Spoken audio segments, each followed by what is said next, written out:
Ladies and gentleman, ರಾಜ್ಯದಲ್ಲಿ Congress CM ಕುರ್ಚಿ ಕದನ ಕಾವೇರಿದೆ. ಇದೆಲ್ಲದರ ಮಧ್ಯೆ ಬಿಜೆಪಿ ಜೆಡಿಎಸ್ ಮಿತ್ರರಲ್ಲೂ ಬಿರುಕು ಮೂಡ್ತಾ ಇದೆಯಾ ಅನ್ನುವಂತಹ ವದಂತಿಗಳು ಕೇಳಿ ಬರ್ತಾ ಇದೆ. ಇದ್ರ ಬೆನ್ನಲ್ಲೇ ಬಿಜೆಪಿಯ ಆ ನಾಯಕರು ನಿಖಿಲ್ ಕುಮಾರಸ್ವಾಮಿಯ ವಿರುದ್ಧ ಹೊಸ ಬಾಂಬ್ ಅನ್ನ ಸಿಡಿಸಿದ್ದಾರೆ. ಅದು ಸಣ್ಣ ಗೌಡ್ರನ್ನ ಆತಂಕಕ್ಕೀಡು ಮಾಡಿದೆ. ಅಸಲಿಗೆ ಮಿತ್ರರಲ್ಲಿ ಆಗ್ತಾ ಇರೋದೇನು ಅಂತೀರಾ? ನೋಡ್ತಾ ಹೋಗೋಣ. ವೀಕ್ಷಕರೇ, ನೆಲ ಜಲ ಭಾಷೆಗಾಗಿ ಪ್ರಾಮಾಣಿಕ ಪತ್ರಿಕೋದ್ಯಮ. ನೀವು ನೋಡ್ತಾ ಇದ್ದೀರಾ ಫೋಕಸ್ ಟಿವಿ. ನಾನು ನಿಶ್ಚಿತ. ರಾಜ್ಯದೆಲ್ಲೆಡೆ ಪಂಚಾಯಿತಿ ಕದನ ಹಾಗೆ ಬಿಜೆಪಿ ಮಿತ್ರರ ಒಗ್ಗಟ್ಟಿನಲ್ಲಿ ಒಡಕುಂಟಾಗಿದ್ಯಾ ಅನ್ನುವಂತಹ ಪ್ರಶ್ನೆಗೆ ಮೇಲಿಂದ ಮೇಲೆ ಪುಷ್ಟಿ ಬರ್ತಾ ಇದೆ. ಮಿತ್ರರಲ್ಲಿ ಎಲ್ಲವೂ ಸರಿ ಇಲ್ಲ ಅನ್ನುವಂತಹದ್ದು ಪದೇ ಪದೇ ಸಾಬೀತಾಗ್ತಾ ಇದೆ. ಕಾಂಗ್ರೆಸ್ನಲ್ಲಿ ಸಿಎಂ ಸಿದ್ದರಾಮಯ್ಯ ಹಾಗೆ ಡಿಸಿಎಂ ಡಿಕೆ ಶಿವಕುಮಾರ್ ಅವರಿಬ್ರು ಕುಸ್ತಿ ಕದನಕ್ಕಿಳಿದಿದ್ರೆ, ಇತ್ತ ಮಿತ್ರರಲ್ಲಿ ಪದೇ ಪದೇ ಭಿನ್ನಮತ ಸ್ಫೋಟಗೊಳ್ತಾನೆ ಬಂದಿದೆ. ದೇವೇಗೌಡರು ಬೆಂಗಳೂರಿನಲ್ಲಿ ಜಿಬಿಎ ಚುನಾವಣೆಗೆ 120 ವಾರ್ಡ್ ಕೇಳಿದ್ರು. ಇದ್ರ ಬೆನ್ನಲ್ಲೇ ಕುಮಾರಣ್ಣ ಅವರು ಮುಂದಿನ ವಿಧಾನಸಭಾ ಚುನಾವಣೆಗೆ 60 ಸೀಟನ್ನ ಕೊಟ್ಟರು ಸಾಕಾಗೋದಿಲ್ಲ ಅಂತ ಹೇಳ್ತಾ ಇದ್ದಾರೆ.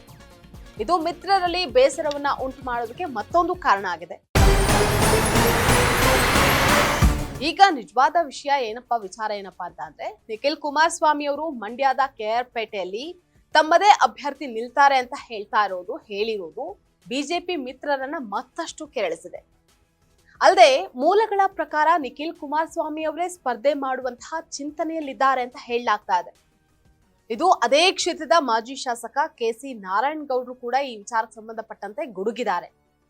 ಹಾಸನದ ಮಾಜಿ ಶಾಸಕ ಪ್ರೀತಮ್ ಗೌಡ್ರು ಧ್ವನಿಗೂಡಿಸಿದ್ದಾರೆ. ನಿಖಿಲ್ ಕುಮಾರಸ್ವಾಮಿ ಅವರು 3 ಬಾರಿ ಸೋತಿದ್ದಾರೆ, ಅವ್ರ ಬಾಯಿ ಮುಚ್ಚಬೇಕು, ಎಲ್ಲವನ್ನ ಘೋಷಣೆ ಮಾಡೋದಕ್ಕೆ ಅವರಿಗೆ ಅಧಿಕಾರವನ್ನ ಕೊಟ್ಟವ್ರು ಯಾರು ಅಂತ ಬಿಜೆಪಿಗರು ಗುಡುಗಿದ್ದಾರೆ. ಒಟ್ಟಾರೆ ಗ್ರಾಮ ಪಂಚಾಯಿತಿ ಹಾಗೆ ಬೆಂಗಳೂರಿನಲ್ಲಿ ಜಿಬಿಎ ಚುನಾವಣೆಗೂ ಮೊದಲೇ ಬಿಜೆಪಿ ಜೆಡಿಎಸ್ ಮಿತ್ರರಲ್ಲಿ ಪದೇ ಪದೇ ಭಿನ್ನಮತ ವ್ಯಕ್ತವಾಗ್ತಾ ಇದೆ. ಮಿತ್ರರಲ್ಲಿ ಎಲ್ಲವೂ ಸರಿ ಇಲ್ಲ ಅನ್ನುವಂತಹದ್ದು ರಿಫ್ಲೆಕ್ಟ್ ಆಗ್ತಾ ಇದೆ.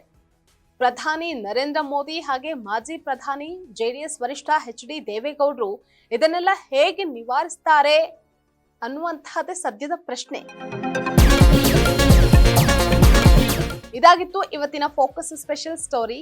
ನೆಲ ಜಲ ಭಾಷೆಗಾಗಿ ನೋಡ್ತಾರೆ ಫೋಕಸ್ ಟಿವಿ.